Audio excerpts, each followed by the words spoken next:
সব ঘটনা শুরু হয় না শুরু থেকে।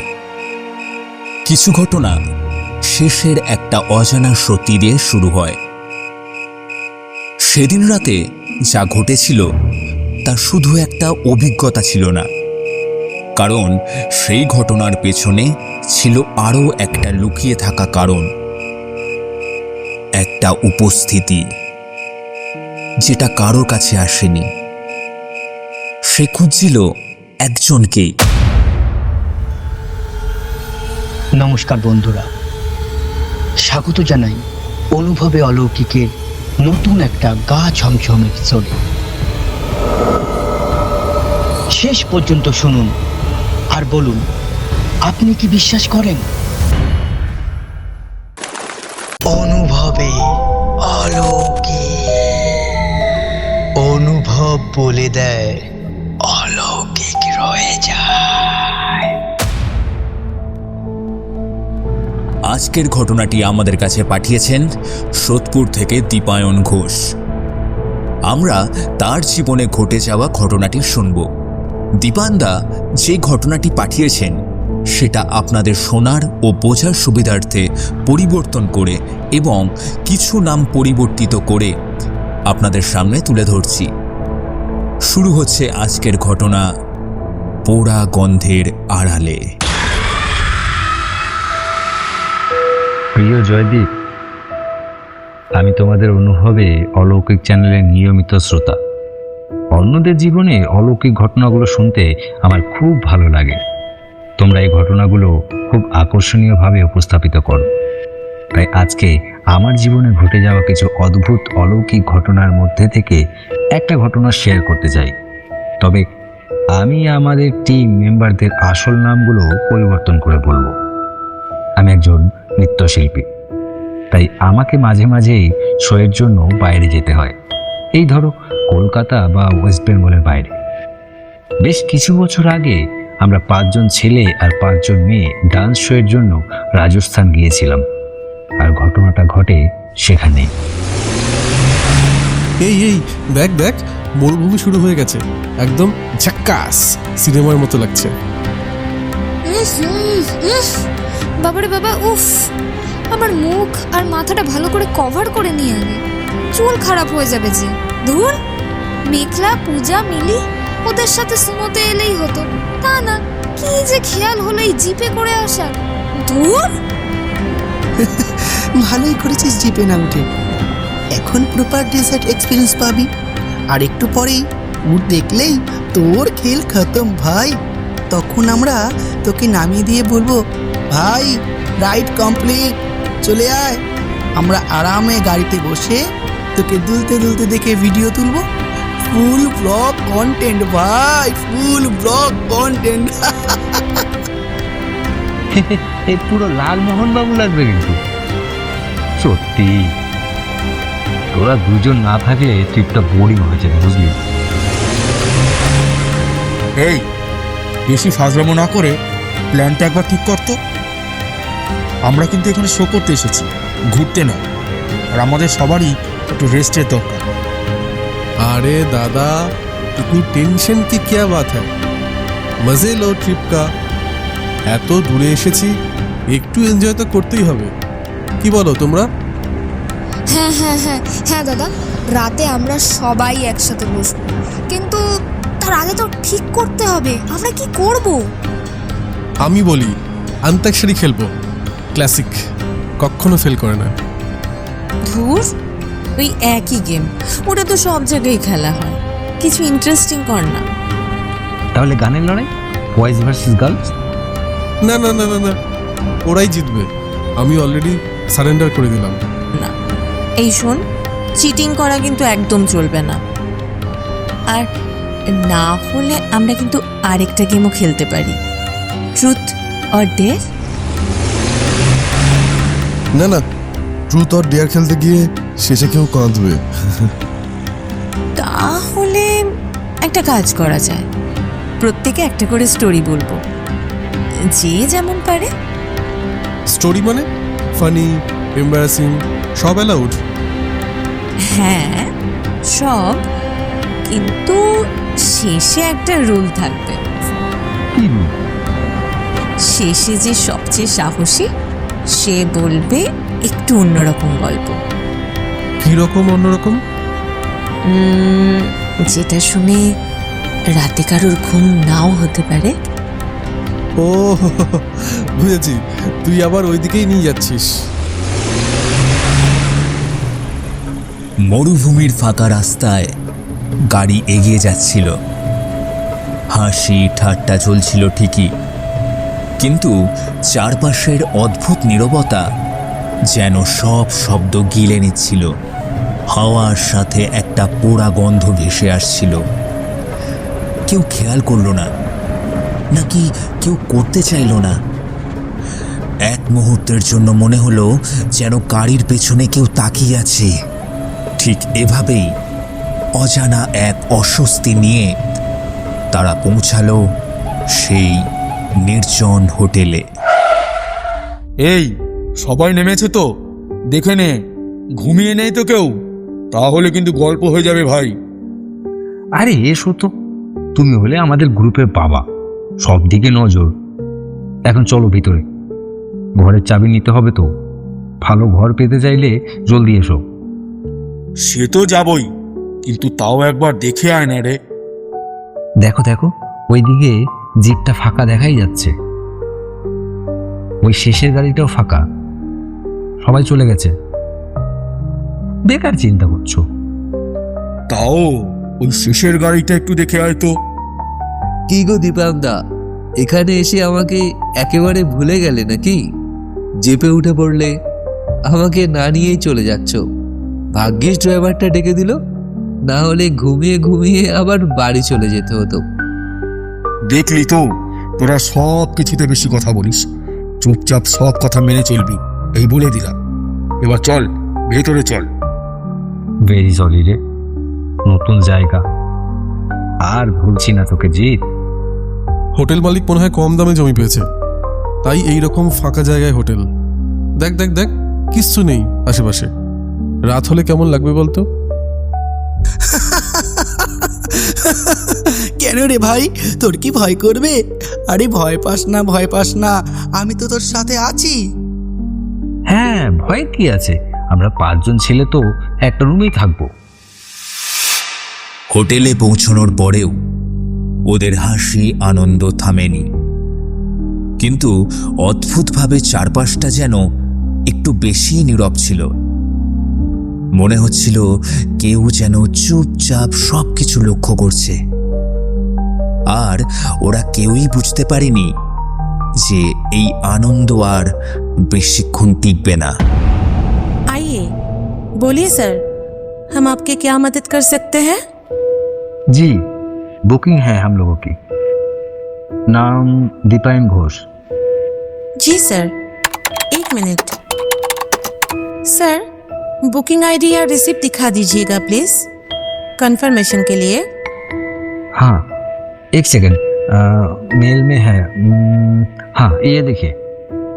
जी, 10 guests, 5 females and 5 males, 2 large rooms with deluxe beds booked है।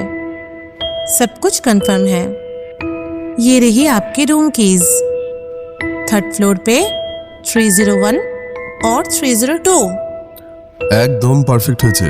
ছেলেরা 301-এ আর মেয়েরা 302-এ। এই মেয়েগুলো রাতে ভয় পেলে কিন্তু পাশেই আমাদের রুমে চলে আসবে। ওহো, নিজেদের ভয়ের ব্যাকআপ আগে থেকেই সেট করে রেখেছিস বুঝি। सर, एक छोटी सी बात थी। जी बोलिए। रात के बाद बिना जरूरत प्लीज रूम से बाहर मत निकलिएगा। क्यों, कोई प्रॉब्लम है क्या यहाँ? नहीं नहीं, ऐसा कुछ नहीं है, बस सेफ्टी के लिए बोल रहे हैं। एक्सक्यूज मी, सेफ्टी मतलब कोई इंसिडेंट हुआ है क्या पहले? नहीं नहीं मैडम, बस एरिया थोड़ा सुनसान है ना। आप लोगों को कोई भी ज़रूरत होगा तो हमें बोलिएगा, हम हर वक्त हाजिर हैं आपकी सेवा में। Okay, no issue. वैसे भी हम लोग रेस्ट करेंगे। দেখলি তো একদম সিনেমা সেটিং না? হ্যাঁ, কিন্তু আশা করি এটা হরর মুভি হয়ে যাবে না। সব কিছুই তখন একদম স্বাভাবিক লাগছিল। রিসেপশনিস্টের কথাগুলো একটা সাধারণ হোটেলের নিয়মের মতোই ছিল, কিন্তু সেটা যেন কোনো অস্বাভাবিকতার আগাম বার্তা দিচ্ছিল। এই আস্তে আস্তে, সবাই রুমের ব্যাপারটা বুঝে গেছিস তো? বেশ, তাহলে শুনে নে এবার সবাই মন দিয়ে। আমাকে বলে দিতে বলো নীলদা, এখন সবাই রেস্ট নিবি। 12:30 থেকে লাঞ্চ টাইম এই হোটেলেই হবে। আর শোয়ের জায়গা কিন্তু এখান থেকে একটু দূরে, তাই গাড়ি ছাড়বে 3টের সময়। আমাদের ওরা স্টেজ দেবে 6টার সময়। আর সেই বুঝে কিন্তু সবাই তৈরি থাকবি। কি সবাই বুঝতে পারলি তো ব্যাপারটা? এই এই আর একটু দেরিতে লাঞ্চ দাও না গো প্লিজ। বুঝতেই তো পারো মেয়েদের ব্যাপার, এই চুলটাই ঠিক করতে করতে সব সময় চলে যাবে। আরে আমরা বাঙালি রে, 12:30 মানেই এমনিতেই তোদের ওটা একটা হবে। আর দেরি করতে বলিস মা আমার। এবার কথা শেষ, চল চল চল সবাই। এই দাদা, লাঞ্চে কি আছে বলতো? সেটার উপর ডিপেন্ড করছে আমি টাইমে নামবো কিনা। রাজ একদম ঠিক বলেছিস, খাওয়াটা ভালো না হলে কিন্তু আমিও প্রোটেস্ট করব। তোদের দেখে মনে হচ্ছে শো করতে না খেতে এসেছিস। আরে বাবা, শো তো হবেই, কিন্তু আগে এনার্জি দরকার না, না হলে তো স্টেজে গিয়ে দাঁড়াতেই পারবো না। আরে ঠিক আছে ঠিক আছে, আগে রুমে যা, ফ্রেশ হয়ে নে, তারপর না হয় যা খার খাস। চল তাহলে দেখি আমার রুমটা কেমন। করিডোরটা একটু ক্রিপি লাগছে না তোদের? দয়া কর মা আমার, এই শুরু করিস না তো এবার। দুপুর গড়িয়ে এসেছে। সকালবেলার ক্লান্তি আর ঘোর কাটিয়ে সবাই এখন একসাথে হোটেলের ডাইনিং এরিয়ায় বসেছে। চারপাশে মানুষের হালকা কথাবার্তা, 1.5 চামচের শব্দ, সব মিলিয়ে এক স্বাভাবিক পরিবেশ। কিন্তু এই স্বাভাবিকতার মাঝেও যেন কোথাও একটা অদ্ভুত অস্বস্তি লুকিয়ে আছে। সেটা এখনো কেউ ঠিক বুঝে উঠতে পারেনি। আচ্ছা, একটা কথা বলি, আমি কিন্তু সত্যি বলছি, এত দূরে এসে যদি খাওয়াটা ভালো না হয় না, তাহলে কিন্তু আমার পুরো মুডটাই অফ হয়ে যাবে। সকাল থেকে কিচ্ছু ঠিকঠাক খাওয়া হয়নি। এখন যদি ভালো কিছু না পাই, আমি কিন্তু সরাসরি কমপ্লেন করে দেবো। ওহো রাজ, এত এক্সপেকটেশন নিয়ে বসে আছিস? আমি তো ভাবলাম এখানে এসে এই সিম্পল টাইপেরই খাবার পাবো, কিন্তু দেখতে তো খারাপ লাগছে না, অ্যাকচুয়ালি বেশ টেম্পটেটিং লাগছে। তবে একটা জিনিস খেয়াল করেছিস, পুরো ডাইনিং হলে লোক খুব কম না? আমিও দেখলাম, এত বড় জায়গা কিন্তু গেস্ট খুব কম। হয়তো সিজন না, তাই এমটি লাগছে। আরে ছাড় তো, তুই আর মেঘলা দুইজন মিলে না সব কিছুতেই হরর খুঁজিস। এটা নর্মাল পিসফুল এনভায়রনমেন্ট, শহরের নয়েজ নেই, তাই ওয়েট লাগছে। হ্যাঁ, তুই ঠিকই বলেছিস, কিন্তু জানিস একটা অদ্ভুত ফিলিং হচ্ছে। মনে হচ্ছে আমরা এখানে একা নেই, মানে মানে কেউ যেন আছে, চুপচাপ দূর থেকে আমাদের দেখছে। ছাড়, এইসব ডায়লগ দিবি না প্লিজ, আমি কিন্তু একদম সিরিয়াসলি নিতে শুরু করে দেবো। ঠিক আছে, সবাই চিল কর, আগে খাওয়া শেষ কর, তারপর রেডি হতে হবে, নাহলে গৌরবদা আবার লেকচার দেওয়া শুরু করে দেবে।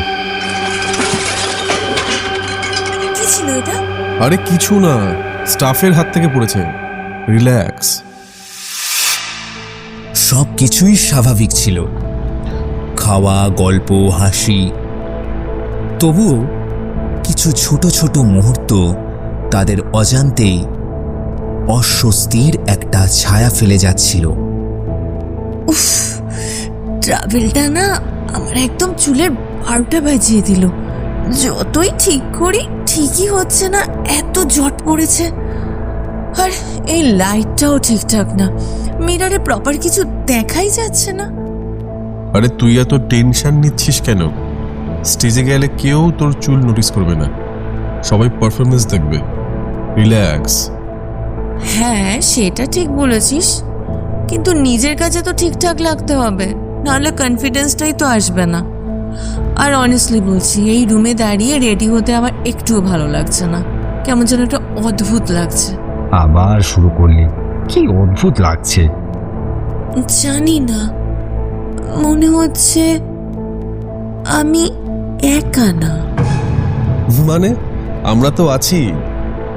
না মানে তুই যেরকম বলছিস ঠিক সেটা নয়, জাস্ট মনে হচ্ছে, বাদ দে, ইগনোর কর, আমারই হয়তো ওভার থিঙ্কিং। এই জানালাটা কি খোলা? না, বন্ধই তো। এই গন্ধটা আবার আসছে। কোন গন্ধ? পাচ্ছিস না, কেমন একটা পোড়া পোড়া গন্ধ, কিছু যেন পুড়ছে। কেউ আছে বাইরে, থাক, দরজা খোলার দরকার নেই। দুপুরের আলোয় সব কিছুই স্বাভাবিক মনে হয়, কিন্তু কিছু অস্বাভাবিক জিনিস আলো অন্ধকারের হিসেব মানে না। এই শোন, সবাই রেডি তো? আর দেরি করলে কিন্তু গাড়ি ছেড়ে দেবে। এখানে লেট করলে পুরো শিডিউল কিন্তু গুলিয়ে যাবে, তাই যা, তাড়াতাড়ি কর সবাই। এই রেডি তো আছি, কিন্তু একটা কথা বলি দাদা, এই করিডরটা না অদ্ভুত চুপচাপ। মানে এতগুলো রুম, কিন্তু কারো কোনো আওয়াজ নেই। আরে এখানে সব রুম তো আমাদের টিমের না রে, অন্য গেস্ট ছিল বোধ হয়, বেরিয়ে গেছে, এতে এত ভাবার কি আছে রে? এই দীপায়ন, তুই খেয়াল করেছিস দুপুর থেকে বারবার ওই সেম গন্ধটা আসছে, কিছু যেন পুড়ছে, কেমন পোড়া পোড়া। হ্যাঁ, আমি ইগনোর করার চেষ্টা করছি, কিন্তু মাঝে মাঝে ফিল হচ্ছে। ঠিক আছে, আজকে শো শেষ হোক, কাল সকালে বেরিয়ে যাব, তখন এসব নিয়ে ডিসকাস করব। सब लोग आ गए क्या? कोई रह तो नहीं गया? शो के लिए लेट हो जाएगा अगर अभी नहीं निकले तो। हाँ हाँ भैया, सब आ गया, आप जल्दी चलिए, टाइम हमारा थोड़ा टाइट है भैया। जी सर, समझ गए, मैं थोड़ा फास्ट ले लूंगा, लेकिन आप लोग टेंशन मत लीजिए, टाइम पे पहुंचा दूंगा। आप लोग डांस ग्रुप है ना, और मुझे आप सबको सही सलामत वेन्यू तक पहुंचाने का काम सौंपा गया है। चिंता मत कीजिए, मैं एकदम काम का पक्का हूँ। हाँ, एक कल्चरल इवेंट है, दूर है क्या बहुत ज्यादा? हाँ सर, यहाँ से लगभग 30-40 मिनट लगेगा। रोड ठीक है, बस थोड़ा अनभिन जगह आएगा बीच में। अरे थोड़ा संभल के, रोड थोड़ा खराब है यहाँ, लेकिन आगे स्मूथ हो जाएगा। थोड़ा बसेन। এই এই এই ধরে বসেন, আপনি তো বাঙালি। আপনি এতক্ষণ হিন্দি বলছিলেন কেন? अरे वो आदत हो गया है सर, यहाँ ज्यादातर लोग हिंदी में ही बात करते हैं, इसीलिए। মানে আপনি বাঙালি, কিন্তু বাংলাটা বলা অভ্যাস নেই, তাই তো? ना ना, बोलते तो पारी, बस काम के टाइम हिंदी बोलता हूँ, हैबिट हो गया है। তাহলে টেনশন নেই, আমরা তো পিওর মাছে ভাতে বাঙালি মশাই, এবার কমফোর্টেবল হয়ে কথা বলুন। हाँ ठीक है सर, लेकिन मैं हिंदी में ही बोलूँगा, सबको इजी रहेगा। वैसे आप लोग पहली बार आए हैं इधर, ये एरिया ना थोड़ा अलग है, शाम के बाद बहुत सुनना हो जाता है। अच्छा, मतलब ज्यादा लोग रहते नहीं क्या? हाँ लोग तो है, पर दिन में दिखाई देता है, रात को लोग बाहर नहीं निकलता। वैसे शो के बाद सीधा होटल ही जाएंगे ना? हाँ भैया, शो खत्म होते ही आपको फोन कर देंगे हम। अच्छा है, रात में इधर ज्यादा रुकना ठीक नहीं होता, मतलब सेफ रहना बेटर होता है। क्यों भैया, कोई प्रॉब्लम होता है क्या?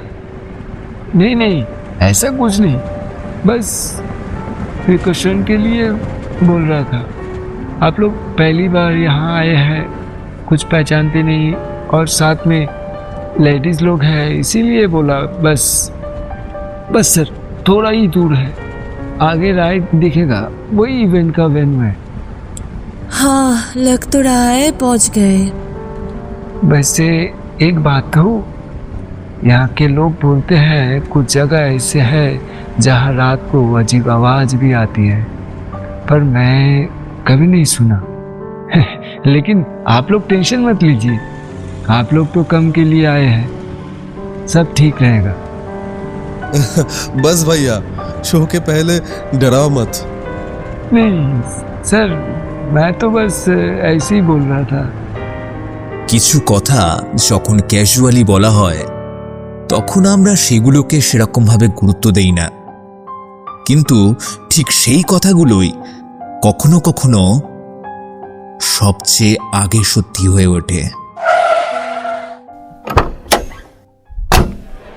উফ, ফাইনালি মানুষজন দেখছি, একটু নর্মাল লাগছে এখন। হ্যাঁ, এখানে এসে সত্যি একটু বেটার লাগছে। এবার সবাই ফোকাস কর, 6টার মধ্যে কিন্তু আমাদের স্টেজ রেডি, কেউ কিন্তু ভুল করবি না।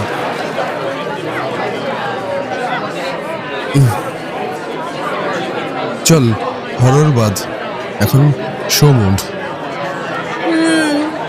কিন্তু আজ রাতে আবার সেই ক্রিপি হোটেলেই ফিরতে হবে। সামনের আলো, হাসি, তালির শব্দ সব কিছুই যেন কিছুক্ষণের জন্য তাদের ভুলিয়ে দিল। কিন্তু রাতের নিস্তব্ধতা নেমে আসায় তারা ফিরে আসে তাদের হোটেলে, সেই জায়গায় যেখানে কিছু একটা তাদের জন্য অপেক্ষা করছিল। শোটা কিন্তু সত্যিই ভালো হলো, অডিয়েন্স রেসপন্সটাও খারাপ ছিল না। শেষে ওই স্টেপটা যখন দিলি তখন তো পুরো ক্রাউড ক্ল্যাপ করছিল। কি বলিস? কি রে রাজ, শুনছিস না নাকি? আমি এতক্ষণ ধরে বলে যাচ্ছি। ব্যাগ গোছানো কমপ্লিট তোর? কাল তো বেরোতে হবে। আরে কি দেখছিস বাইরে? অন্ধকার ছাড়া তো কিছুই নেই। এইদিকে দাঁড়িয়ে এতক্ষণ কি দেখার আছে?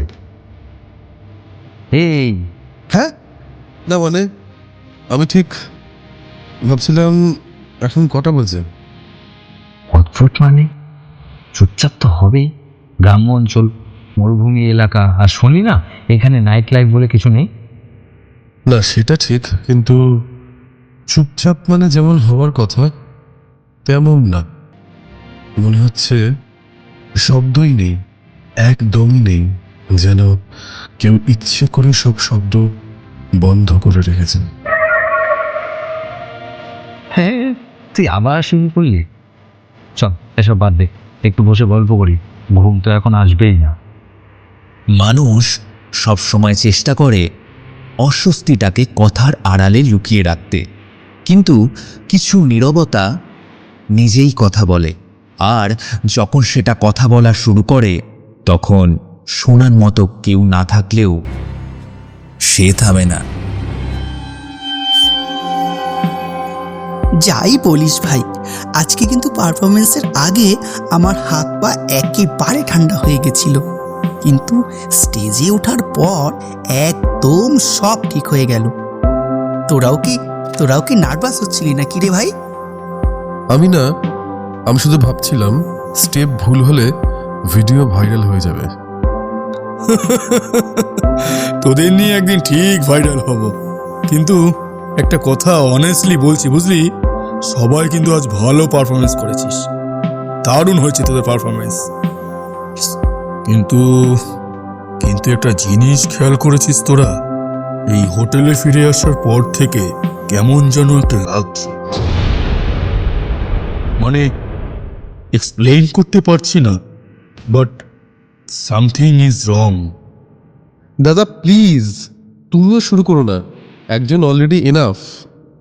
না, অ্যাকচুয়ালি আর ডিনার কমপ্লিট করে আমি যখন এই করিডোর দিয়ে আসছিলাম, আমার মনে হচ্ছিল কেউ যেন আমার পেছন দিয়ে হাঁটছে, তারপর কিন্তু পেছনে তাকাতে কেউ ছিল না সেখানে। অন্য কোনো গেস্ট হবে। তুই পিছনে ফিরতে ফিরতেই ঘরে ঢুকে গেছিল সে।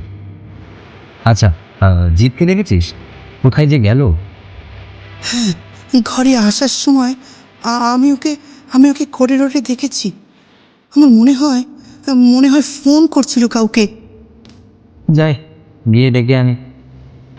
এই কি করছিস একা একা বাইরে? ঘরে আয়, গল্প করি। না গো, ভালো লাগছে না। মানে কি হয়েছে? টায়ার্ড লাগছে? তাহলে আয়, এসে শুয়ে পড়। আমরা তাহলে আর গল্প করবো না এখন, না আয়। না, সেটা না। আচ্ছা, তোমার মনে আছে রিয়ার কথা? রিয়া? ও সেই রিয়া যা তোর প্রতি একটু ফিলিংস বলেছিলি? হ্যাঁ রে, তুই তো বলতিস কিছু এই সিরিয়াস নয়। এখন কি প্রেমে পড়েছিস নাকি? মাস দেড়েক হলো রিয়া আর আমাদের মধ্যে নেই। এমা, কি হলো রে? কি করে হলো? সঠিক জানি না। কোনো অ্যাক্সিডেন্টে গায়ে আগুন লেগেছিল, আর তার কিছুদিন পর থেকে ওরা দুটো করিডোরে দাঁড়িয়ে গল্প জমিয়েছিস? ওরা এমনিতেই বাইরে থাকতে বারণ করেছে। আর তাছাড়া অন্য দোষদের প্রবলেম হতে পারে। তারা যদি কমপ্লেন করে পরে সে কথা বল দরকার হলে। আর রাজ আর সায়নও তো ঘুমোবে, তাই নাকি? হ্যাঁ, অনেক রাত হয়েছে, তোরা আয়, আমরা শুয়ে পড়ি। আর আবার সকাল সকাল উঠতে হবে তো, নাকি? আমরা শুয়ে পড়ি। রাত যত গভীর হচ্ছিল, চারপাশের নীরবতা তত ঘন হচ্ছিল। যেন অন্ধকারটা শুধু অন্ধকার ছিল না, তার ভেতরে কিছু একটা জেগেছিল।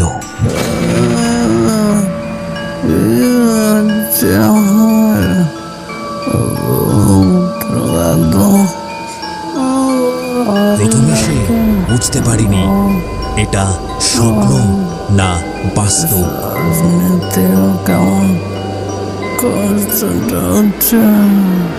চোখ খুলতেই সে দেখল তার উপর ঝুঁকে আছে এক বীভৎস নারী মূর্তি, যার লম্বা চুল খোলা অবস্থায় সারা পিঠে ছড়ানো, সম্পূর্ণ একটা পোড়া শরীর, যার উজ্জ্বল লাল চোখ। সে তাকিয়ে আছে, তার নখ চামড়ার উপর দিয়ে নামছিল, যেন প্রতিটা দাগ কিছু লিখে যাচ্ছে।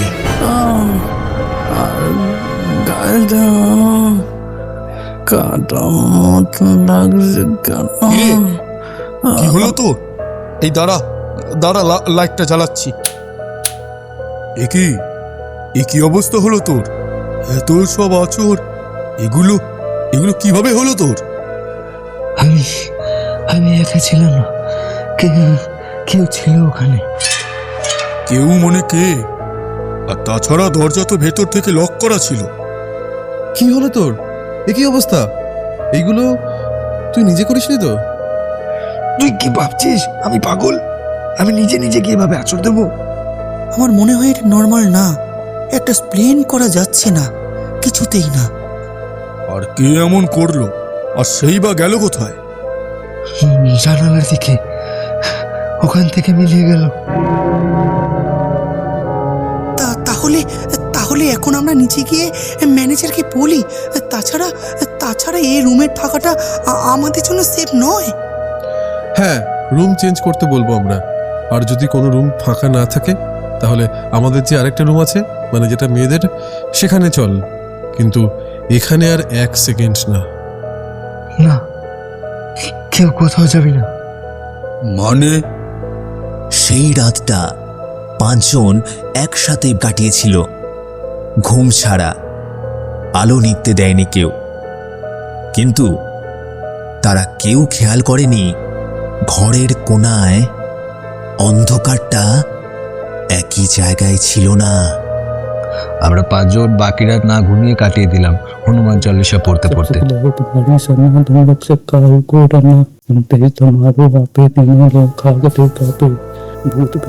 রাতটা কোনো রকমে কেটে গিয়েছিল, কিন্তু সেই রাতের ছাপ সবার চোখে স্পষ্ট ছিল।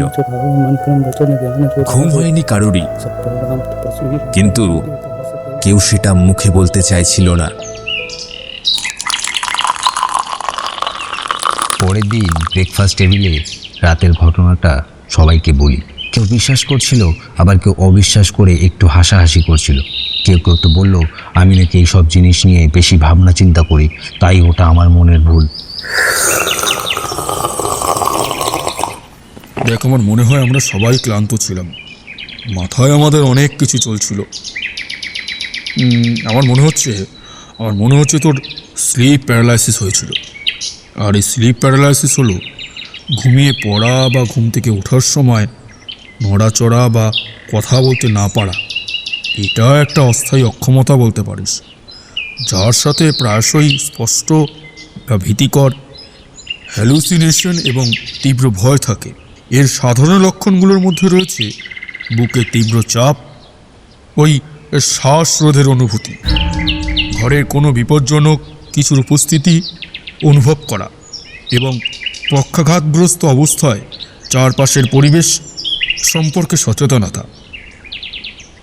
না দাদা, এটা স্লিপ প্যারালাইসিস না। আমার গায়ের দাগগুলো, এগুলো কোনো মনের ভুল না। তার মানে তোরা সিরিয়াসলি বলছিস কাল রাতে সত্যিই কিছু হয়েছে? আমি কাল থেকেই একটা জিনিস ফিল করছিলাম, কিন্তু ভাবছিলাম সবটাই হয়তো আমার ওভার থিঙ্কিং। তা তুই কী ফিল করেছিলিস? মনে হচ্ছিল এই হোটেলটা পুরোপুরি ফাঁকা না, আর যারা আছে তারা ঠিক আমাদের মতো না। কিছু কথা হাসতে হাসতে বলা যায়, কিন্তু কিছু কথা মুখে আসার আগেই চুপ হয়ে যায়। আমি একটু অন্যমনস্ক হয়ে বসেছিলাম একটা চেয়ারে। হঠাৎ জিৎ আমার সামনে একটা চেয়ার টেনে এসে বসে আমাকে বলল, দাদা, একটা কথা বলবো? হ্যাঁ বল, কি হয়েছে? কাল রাতে তোমার সাথে ঠিক কি হয়েছে আরও একবার শুরু থেকে বলবে? তুই আমার সাথেই ছিলি কাল রাত থেকে, শুনছিস? তাহলে আবার কেন জানতে চাইছিস? কারণ আমি মনে করেছি ওটা তোমার জন্য আসেনি, ওটা আমার জন্য এসেছিল। মানে মানে মানে তুই বলতে চাইছিস ওই জিনিসটা ফলো করছে? হ্যাঁ, দীপায়নদা কিছুটা জানে। আমি বলেছিলাম। তোমরা বাকিরা হয়তো জানো না, আমাদের পাড়ায় একটা মেয়ে ছিল, রিয়া। খুব চুপচাপ, কারোর সাথে বেশি কথা বলতো না। ও আমাকে পছন্দ করত, কিন্তু আমি কোনোদিনই সিরিয়াস নেইনি, ভাবতাম টাইম পাস ক্রাশ। একদিন হঠাৎ শুনলাম এই 1-1.5 মাস আগে ওর সাথে একটা ভয়ঙ্কর ঘটনা ঘটেছে। কেউ ঠিকভাবে কিছু বলতে পারেনি, শুধু জানা গেল ওর গায়ে আগুন লেগেছিল। কিভাবে, কেন, সেটা কেউ স্পষ্ট করে বলতে পারেনি। প্রথমে বিশ্বাসই করিনি, কিন্তু তারপর থেকে আমি যেখানেই যাই মাঝে মাঝে ওই একটা পোড়া গন্ধটা যেন পাই। কি পোড়া গন্ধ? মানে কালকে থেকে আমি যেটা বারবার পাচ্ছিলাম সেই গন্ধটা? হ্যাঁ হ্যাঁ হ্যাঁ, ঠিক ঠিক ওই গন্ধটা। তুই আগে কাউকে বলিসনি? বলেছিলাম, একজন মৌলবীর কাছেও গেছিলাম। কি বলেছিল? সে আমাকে ঝাড়িয়ে দেয়। ও আমাকে একটা ছোট্ট পুটলির মধ্যে কাগজ দেয়, যেটা সবসময় আমার কাছে রাখতে বলেছিল। কিন্তু আজ সকালে আমার খেয়াল পড়ল, আমি এখানে তাড়াহুড়ো করে আসার সময় সেটা বাড়িতেই ভুলে যাই। বিশ্বাস করো, আমি বের করে রেখেছিলাম যেন ভুলে না যাই, কিন্তু আই এম এক্সট্রিমলি সরি দীপায়নদা। আমি বুঝতে পারিনি যে এমন কিছু হয়ে যাবে। সব ভুল আমারই। ওই পুটলিটা আজও সাথে থাকলে এমনটা হয়তো হতো না। আমাকে ক্ষমা করে দাও। আমি ইচ্ছা করে এমন কিছু করিনি। কখনো কখনো সবচেয়ে ছোট্ট ভুলটাই সবচেয়ে বড় দরজা খুলে দেয়। বুঝলাম, মানে তোর জন্য ওটা দীপায়নের কাছে গিয়েছিল। আচ্ছা আচ্ছা, দীপায়ন তো আমাদের মাঝে শুয়েছিল, পাশে তো তুই ছিলিস। তাহলে তাহলে তোকে বাদ দিয়ে কেন সে? আমি একটা জিনিস এর মধ্যেই লক্ষ্য করেছি। আমি যাকে ওর ব্যাপারে বলি তাকেই ও আক্রমণ করে। কালকে রাতে আমি সবে বলা শুরু করেছিলাম, তখনই তুমি এসে আমাদের ডেকে নিলে। সরি দীপায়নদা, আমি বুঝতে পারিনি যে এমন কিছু একটা হয়ে যাবে। আমার যে বেশি কিছু হয়নি এবং আরও অন্যদের যে আরও কিছু হয়নি এটাই যথেষ্ট। হয়তো কাল রাতে পুরো ঘটনা বলিসনি, তাই হয়তো অল্পের ওপর দিয়ে গেছে, নাহলে যে কী হতো তা জানা নেই। সব প্রশ্নের উত্তর থাকে না। কিছু উপস্থিতি কারোর সাথে বাধা পড়ে যায়, আর সুযোগ পেলেই সে নিজের অস্তিত্ব জানিয়ে দিয়ে যায়। সেদিন তার কথা জেনে ফেলেছিল দীপায়ন, তাই তাকে শিকার বানিয়েছিল সে। নাকি আরও কেউ জেনে ফেলেছিল তার অস্তিত্ব? এখন হয়তো সে সন্ধান চালাচ্ছে তার পরবর্তী শিকারের। এই ছিল আমার জীবনে ঘটে যাওয়া একটি সত্য ঘটনা, যেটার ব্যাখ্যা আজও আমি পুরোপুরিভাবে পাইনি। হয়তো এটা শুধু একটা স্মৃতি না, হয়তো এটা এখনো কোথাও আমাদের সাথেই রয়ে গেছে।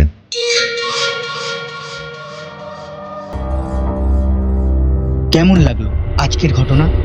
আপনার ঘটনাও যদি আমাদের সঙ্গে শেয়ার করতে চান, তাহলে নিচে দেওয়া আমাদের অফিসিয়াল ইমেল অথবা হোয়াটসঅ্যাপ নাম্বারে আপনার ঘটনা পাঠিয়ে দিন। আপনার ঘটনা যদি আমাদের ভালো লাগে, আপনার ঘটনাও পৌঁছে দেবো আমরা হাজার হাজার মানুষের কাছে। ঠিক এই রকমই ভৌতিক ও দৈবিক ঘটনা শুনতে হলে আমাদের সঙ্গে থাকুন আর সাবস্ক্রাইব করে রাখুন আমাদের অফিসিয়াল ইউটিউব চ্যানেল অনুভবে অলৌকিক। এমন কিছু ঘটনা থাকে যেগুলো শেষ হয়ে গেলেও মনের ভেতর থেকে যায়। আজ এখানেই শেষ, দেখা হবে পরের কোনো নতুন অভিজ্ঞতার ঘটনা নিয়ে। ভালো থাকবেন, সুস্থ থাকবেন আর অজানাকে অবহেলা করবেন না।